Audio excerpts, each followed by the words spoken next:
Dando prosseguimento ao estudo do livro de Isaías, hoje vou meditar no capítulo 29.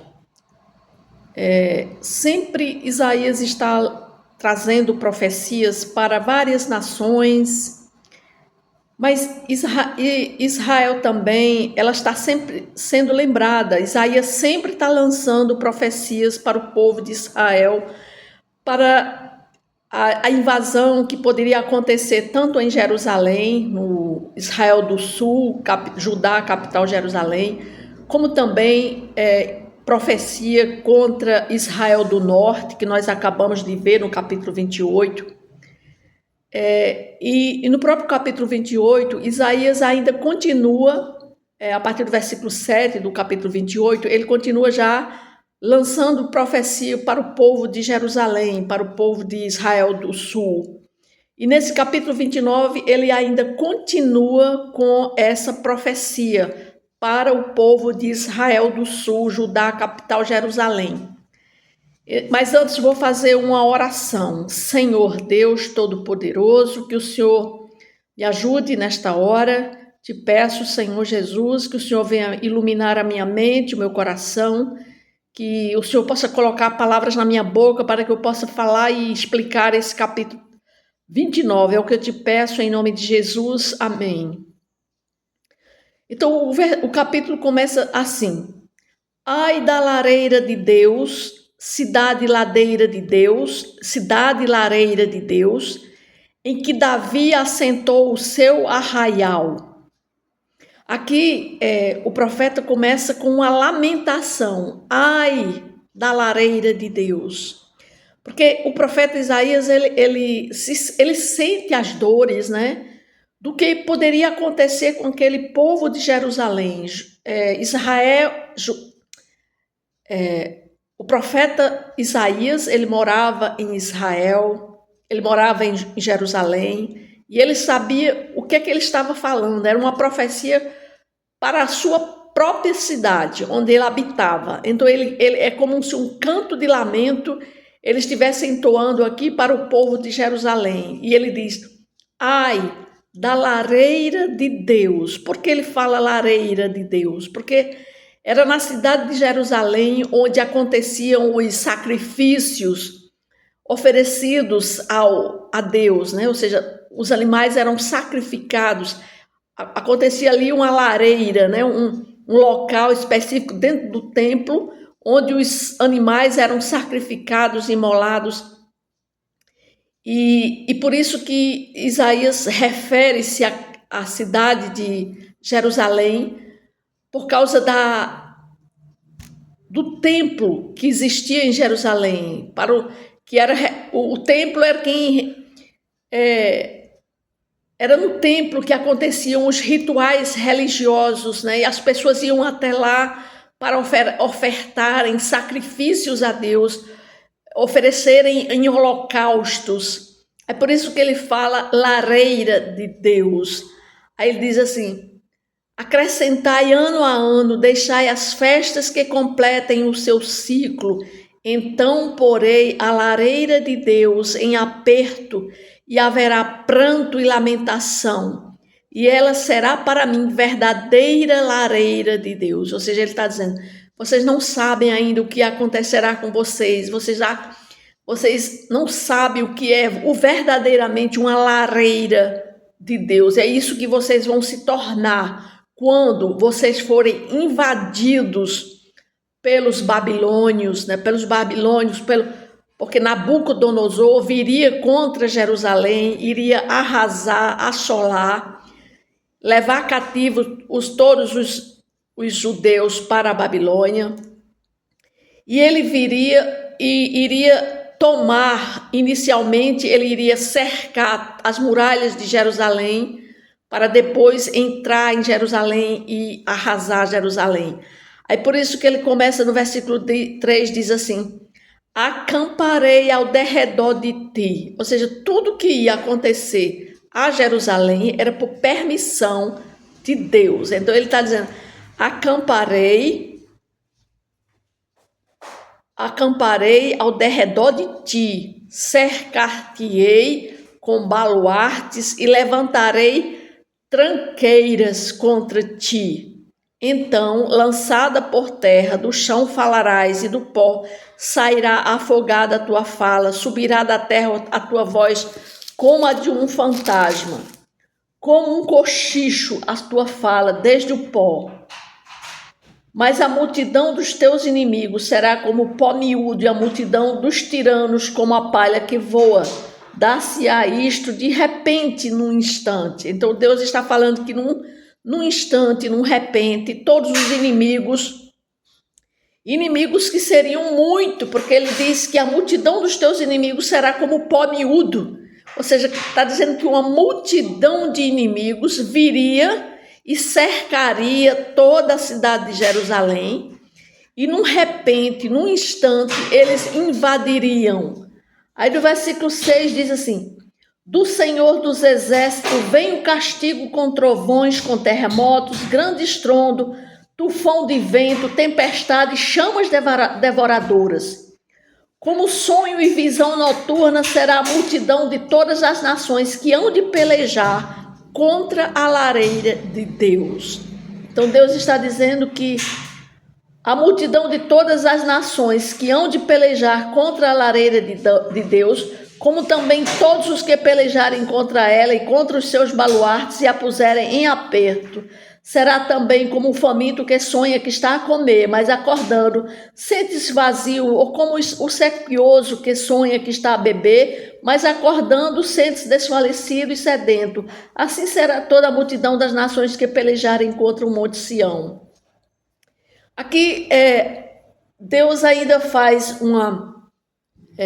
ele fala a respeito de que uma multidão de nações viriam contra Jerusalém, contra o povo de Deus, mas também que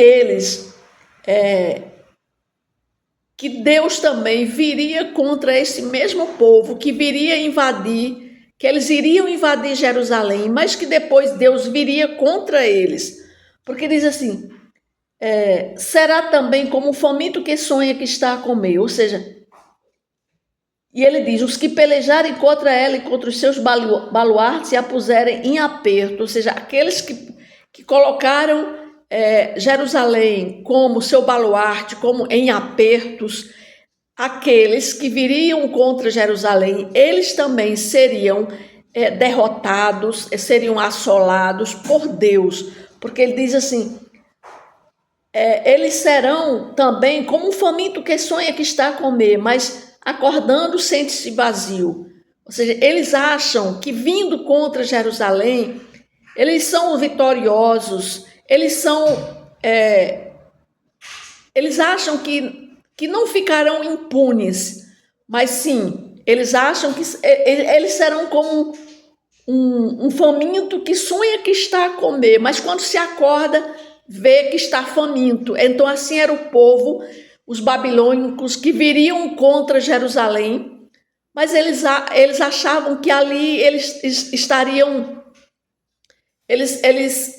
iriam ser vitoriosos vindo contra Jerusalém, mas deixa que eles não seriam, porque Deus é quem ia depois Deus viria contra eles.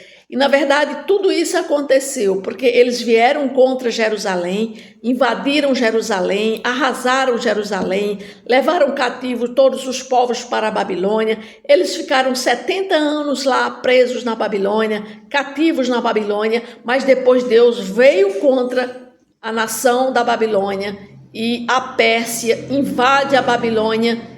E aí Deus vem fazer justiça sobre os adversários, sobre aqueles que foram contra Jerusalém.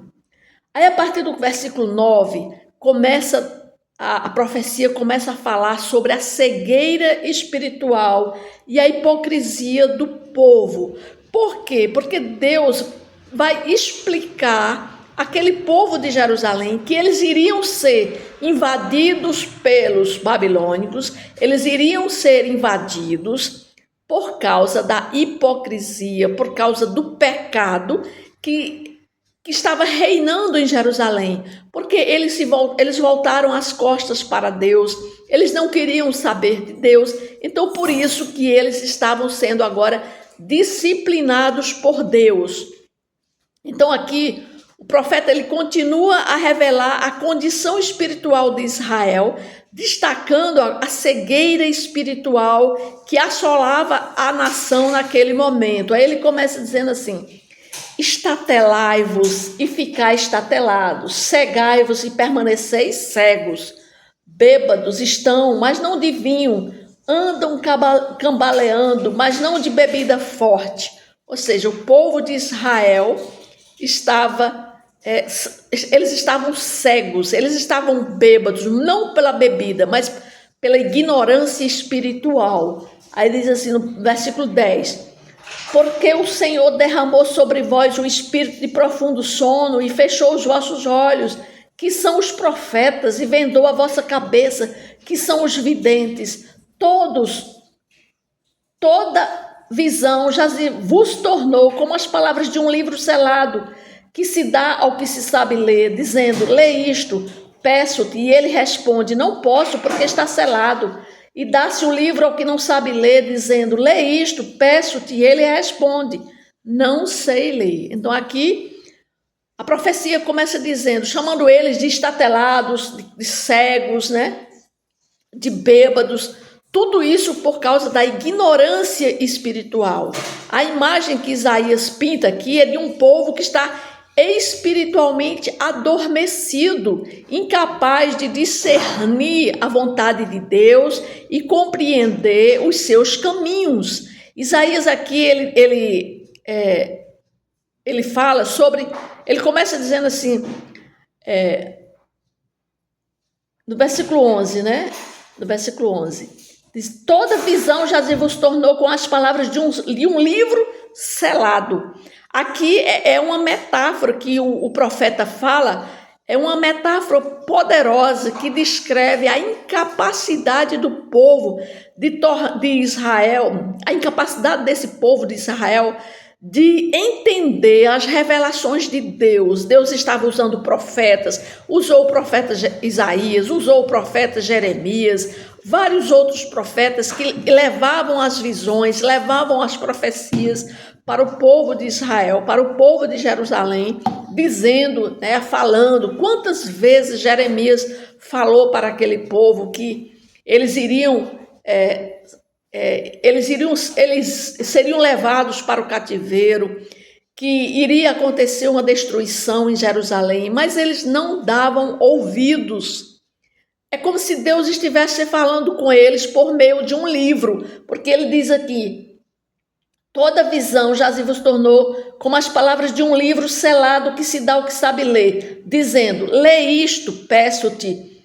E ele responde: não posso, porque está selado. E dá-se o livro ao que não sabe ler, dizendo: lê isto, peço-te. E ele responde: não sei ler. Ou seja, os profetas chegavam com as mensagens, com as profecias, diziam para eles, mas eles diziam: não sei. É como se o livro estivesse sendo levado para eles e eles diziam: não sei ler, não posso porque está selado. Ou seja, é como se aqui Isaías estivesse dizendo que o povo de Israel estava com dificuldade de entender as revelações de Deus. É como se Deus estivesse falando com eles por meio de um livro cujas palavras estavam seladas e inacessíveis. Por quê? Por causa da cegueira espiritual de Israel.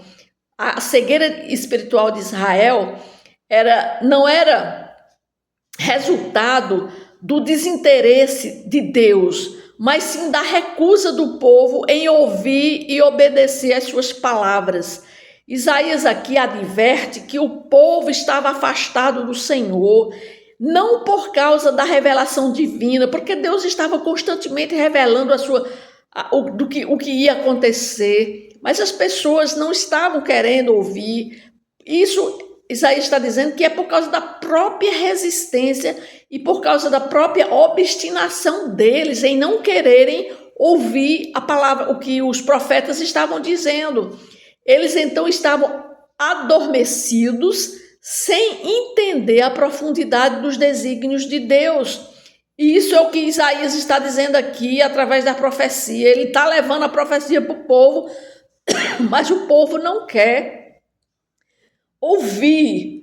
Aí no versículo 13 diz assim: o Senhor disse: visto que este povo se aproxima de mim, e com a sua boca e com os seus lábios me honram, mas o seu coração está longe de mim.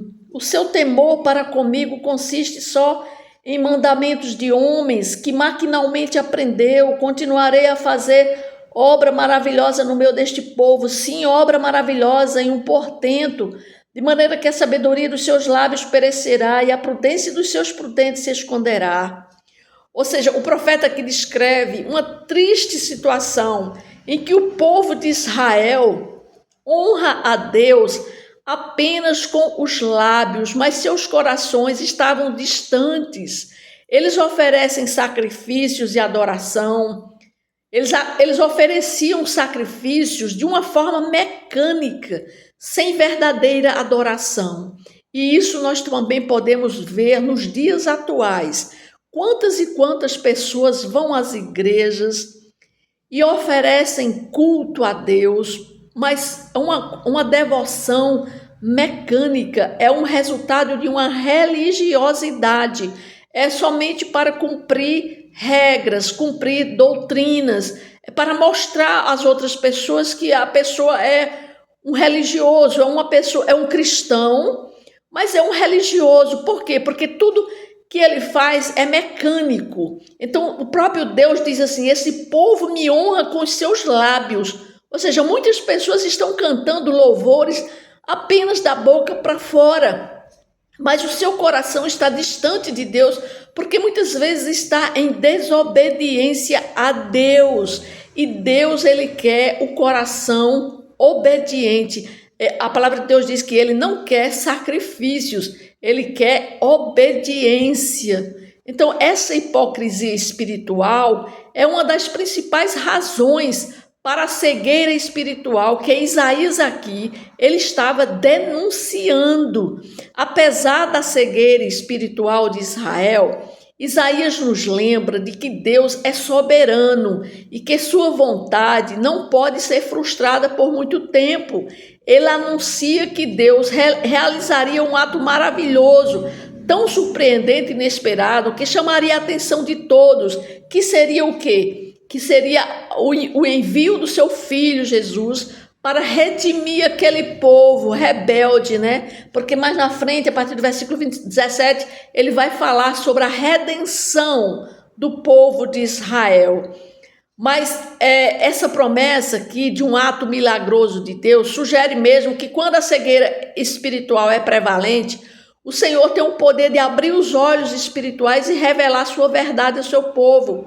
Ele pode remover o selo do livro que esconde sua vontade e fazer com que sua revelação seja compreendida.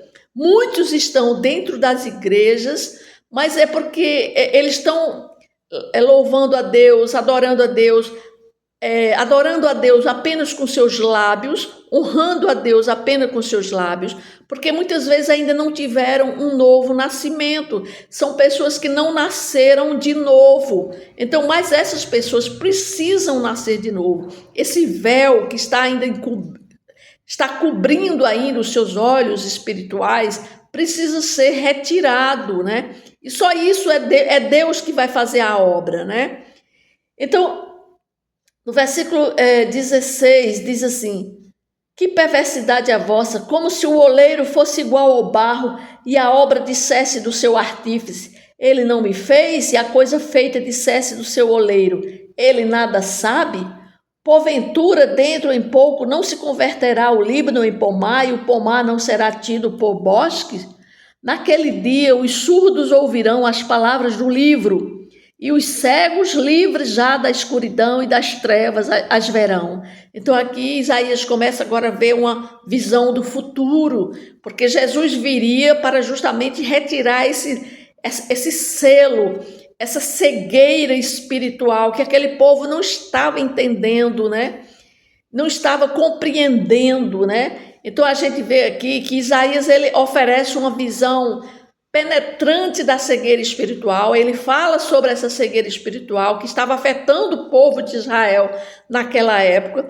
E isso nos lembra da importância de buscarmos também uma compreensão genuína da parte de Deus, ou seja, da vontade de Deus para a nossa vida, em vez de nos apegarmos a rituais vazios e tradicionais, né? Muitas vezes nós estamos indo para os cultos, para a igreja, apenas para cumprir ritos, mas Deus não quer isso. Deus quer que nós o busquemos de todo o nosso coração. E tudo que nós fizermos, o nosso louvor, tem que ser em ordem, tem que ser em harmonia com Deus, em aliança com Deus. Nós temos que estarmos com o nosso coração reto, puro diante de Deus, para que Ele possa receber de nós o nosso louvor, porque se nós estivermos indo cultuar a Deus e não estivermos sendo obedientes a Ele, nós estamos apenas honrando a Deus com os nossos lábios, porque Ele diz, visto que este povo se aproxima de mim e com sua boca e com seus lábios me honra, mas o coração está longe de mim. Então ele prefere que o nosso coração esteja próximo a Ele, obediente a Ele, do que todos os nossos louvores, tudo aquilo que sai da nossa boca em adoração, em louvor, se nós não estivermos com o nosso coração perto dele, com o coração obediente, né? E aqui Isaías também destaca a soberania de Deus e a sua capacidade de realizar maravilhas para abrir os olhos espirituais daqueles que buscam sinceramente sua verdade. Então nós vamos ver que a partir do versículo 17 ele começa a tratar da redenção de Israel. Ele diz assim no versículo 9, os mansos terão regozijo sobre regozijo no Senhor, e os pobres entre os homens se alegrarão no Senhor. E os pobres entre os homens se alegrarão no Santo de Israel, pois o tirano é reduzido a nada, o escarnecedor já não existe, e já se acham eliminados todos os que cogitam da iniquidade, os quais por causa de uma palavra condenam um homem, e os que põem armadilhas ao que repreende na porta, e os que sem motivo negam ao justo o seu direito. Portanto, acerca da casa de Jacó, assim diz o Senhor, que remiu a Abraão, Jacó já não será envergonhado, nem mais se empalidecerá o seu rosto, mas quando ele e seus filhos virem a obra das minhas mãos no meio deles, santificarão o meu nome. Sim, santificarão o santo de Jacó e temerão o Deus de Israel. E os que erram de espírito virão a ter entendimento, e os murmuradores hão de aceitar a instrução. Aqui está dizendo a respeito da redenção do povo de Israel, que Deus iria mandar o seu filho Jesus. Para quê? Para mostrar, como ele diz aqui, assim diz o Senhor, que remiu a Abraão, Jacó já não será envergonhado, nem mais se empalidecerá o seu rosto. Mas quando ele e seus filhos virem a obra das minhas mãos, ou seja, a obra que ele vai fazer mandar o seu filho aqui nessa terra para morrer pelos nossos pecados, né?